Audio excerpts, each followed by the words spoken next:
Chapter 260. Horrors.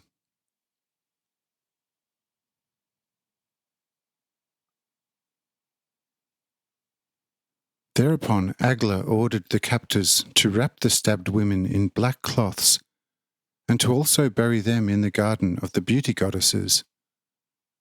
But prior to burial, they should display the stabbed women fully exposed for 1 day in the temple of these goddesses, so that the goddesses could revel at them.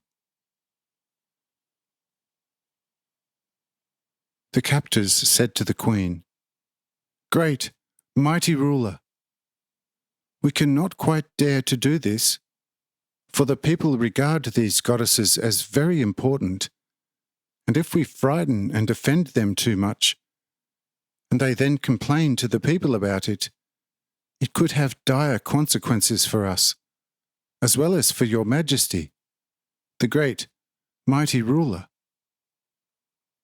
For who wants to be cruel must take the political route, so that his cruelty is not noticed. Otherwise, he soon runs into great danger, and his actions will certainly encounter resistance. Your Majesty should follow this time our advice, and allow the corpses to be buried secretly somewhere, and the matter will vanish without a trace for the people." At this well-intentioned plea from the executioners, Agla sprang up like a thunderbolt and drew her dagger at anyone who would not obey her promptly. And the executioners had to do what the queen wanted.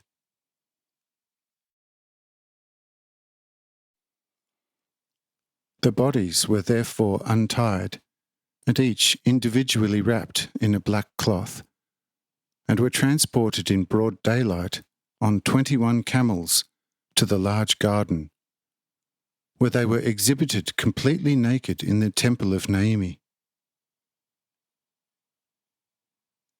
The executioners, however, when they had put the bodies on display, hurried away like thieves, leaving the camels and everything else behind, and said to themselves, "We have been lucky this time to have escaped unharmed.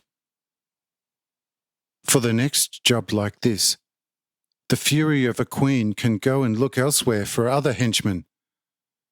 We will never serve her or the king."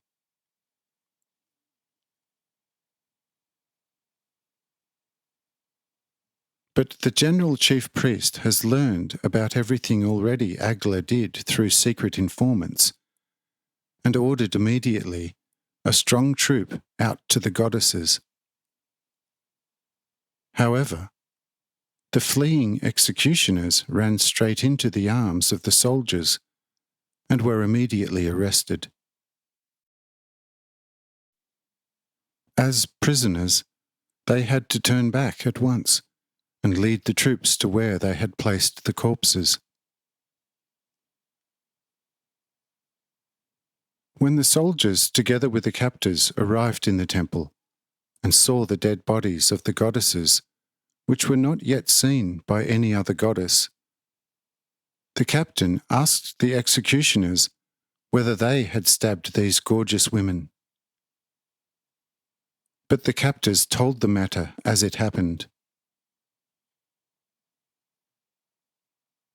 And the leader of soldiers exclaimed, "By all the gods and the primordial God himself!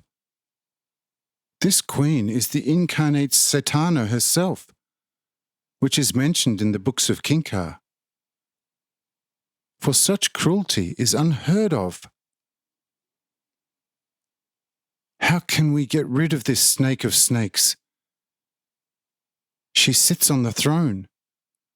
All hell is at her disposal.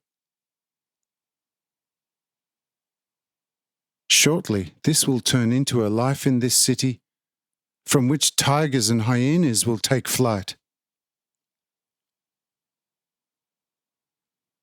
Thereupon the leader turned to one of his troops and said, "An example will be performed here. Call the embalmers. I want the bodies to be embalmed to preserve them, and will put them in glass coffins here in the temple for display with the inscription, "The Queen's hellish work." And you captors, go at once and unbury Walter's head, which will also be embalmed, and I will then put it in a separate glass urn above the coffins of his wives, with a suitable inscription.